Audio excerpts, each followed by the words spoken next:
I never thought I'd watch our HOA president get arrested inside a post office with the steel door slammed shut, the sirens wailing outside, and a pile of stolen mail at her feet. But that's exactly how it happened. That lavender-suited tyrant tried to take control of every letter, every package, every shred of communication in our neighborhood, and in the end, it was the mail that destroyed her. My name's Hank Flanders. I sell security systems for a living, lock safes, cameras. I like order. I like things that click, fit, and make sense.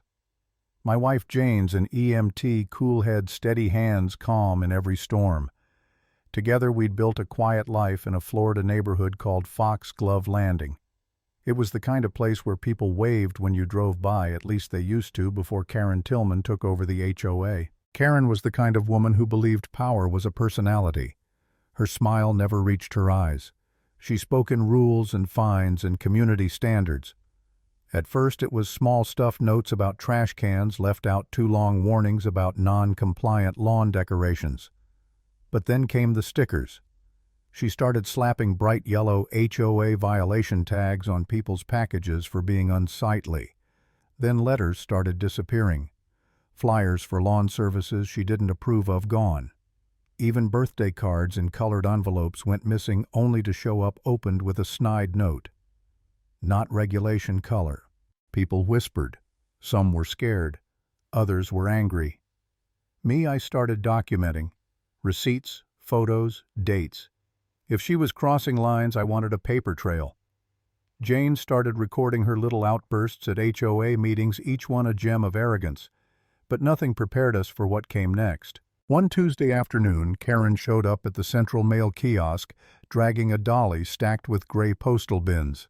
She told the carrier she'd be pre-sorting all Foxglove Landing mail from now on. The carrier, Maria Sharp Kid, told her no. Karen followed her truck all the way to the Cedar Key post office and barged inside, demanding control of HOA mail. That's where I happened to be, just picking up a package. Wrong place, right time. When Postmaster Henderson told her to step away from the outgoing bin, she refused. He warned her again. Then, bang! He hit the security button. A heavy steel shutter crashed down over the entrance, sealing about a dozen of us inside with the smell of paper and floor wax. The sound echoed like the end of the world. Karen froze her dolly full of mail in front of her. "I'm the president of Foxglove Landing HOA," she declared, her voice trembling with rage. "I have the right to inspect community mail." Henderson, calm as granite, said, "Ma'am, this is federal property. What you're doing is a felony. Several, actually." Jane stood beside me, phone up, recording. Her little red light blinking. I could feel the tension hum through the air. Karen was trapped, and for the first time she looked like she knew it. Still, she doubled down. She kicked the dolly. "You'll regret this. I'll have your job." Then came the voice from behind us. Mrs. Gable, our elderly neighbor. "My husband's medicine," she whispered. "It was supposed to be delivered today. It's in a white cooler." Her eyes darted to Karen's dolly. Sure enough, wedged between catalogs and boxes was a small styrofoam cooler labeled "Medical Keep Refrigerated." Jane's EMT instincts kicked in instantly. "Mrs. Gable, what kind of medicine?" "Insulin," she said, tears in her eyes. "He needs it within the hour." Jane turned to Henderson. "We need that cooler now." Henderson stepped out from behind the counter, voice firm. Mrs. Tillman handed over. Karen actually stepped between him and the dolly. "This is all evidence of postal mishandling," she snapped. Henderson's jaw tightened. "That cooler contains medication that could save a man's life." Karen crossed her arms. If it mattered, they'd plan better. I felt something in me snap. "A pancreas doesn't run on your schedule," I said. My voice was low even, but I could feel the anger burning behind it. Jane moved forward too, calm but unshakable. "Karen, give me the cooler, right now." The room filled with murmurs. "What's wrong with you?" someone shouted. "Just give it to her." Karen's eyes darted around like a cornered animal. For a second I thought she might realize what she'd done, but then she sneered. "Rules are rules. Mine." That was the moment she lost everyone.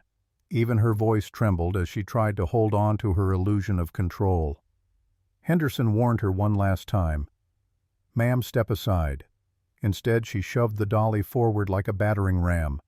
The metal bins slammed into a young postal clerk named Leo, knocking him into the wall of mailboxes. He stumbled, stunned. Jane ran to help him. "Are you okay?" "I'm fine," he muttered. But Henderson had his phone out now, recording. "Assault on a federal employee," he said flatly. "That's it." I moved to the dolly, set my hand on the edge of the bin and held it down. "Let go, Karen," I told her.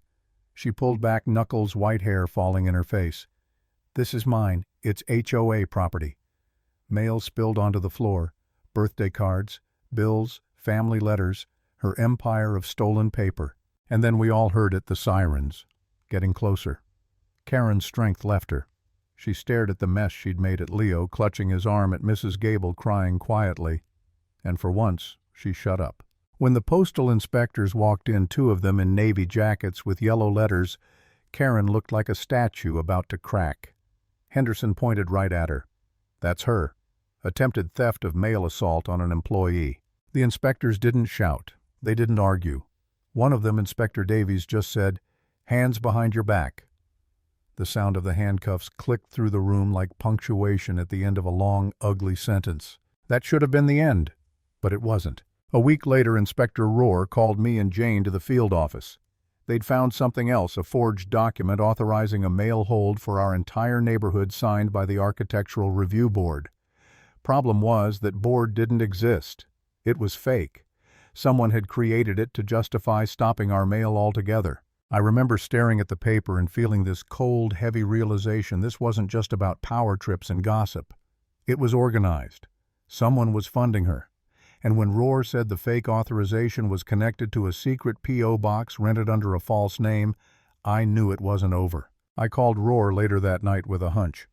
"Check the post office cameras from the day that P.O. box was opened," I told her. Karen didn't do it alone. 2 hours later, she called back. Her voice was sharp, almost excited. "You were right. She was with someone, Marcus Thorne." That name hit me like a hammer. Thorne was a developer, the kind who bulldozes wetlands and calls it progress. He'd been trying for years to buy the protected greenbelt behind our community, and the HOA had blocked him every time. Suddenly, it all made sense. The fake board, the mail, hold the secret P.O. box. They weren't about lawn decorations. They were about land. Millions of dollars of land. Karen had been intercepting ballots, zoning notices, anything that might expose Thorne's plan to quietly push through the sale. That night I sat at our kitchen table staring at all my neat little files and lists. For the first time I wondered if any of it mattered. People like Thorne and Karen, they always seemed to win. Jane saw me staring into space and touched my shoulder. "Hey," she said softly. "You're the guy who installs vault doors for a living. You know what to do with a loose hinge." She was right, I couldn't stop. Not yet. We needed proof. Hard proof. That's when we reached out to Arthur Williams, the HOA secretary. Nervous, quiet guy, always wringing his hands at meetings. I could tell he knew more than he ever said. We met him at a coffee shop in the next town over. Jane slid a photo across the table, security footage of Karen and Thorne renting that P.O. box together. Arthur's face went pale. "We know about the fake board," I said. "We know about the forgery, and we know about the money." Jane leaned in. "This isn't just HOA politics anymore, Arthur. It's a federal case. But you can choose witness or accomplice." His hands shook. For a moment I thought he'd bolt. Then he whispered, "She made me record it. Record what Jane asked." "The bribe," he said, pulling a small voice recorder from his briefcase. "Thorne wanted leverage. He made her solicit it on tape." That's when I realized just how deep this went. He gave us the recorder and later a flash drive with the real HOA ledgers. Karen had been funneling developer money through a fake consulting company called Green Meadow. Every check, every forged invoice, it was all there. Jane played the audio that night. Thorne's voice oozed confidence. "Once the vote passes, the final payment of 200,000 transfers. You handle the board, that's what I'm paying you for, Miss President." And Karen, smug and certain, "Consider it handled." We had everything, the video from the post office, the forged forms, the secret ledger, the bribe recording. But it couldn't just end quietly. People needed to see it. So Jane did what she does best. She built a story.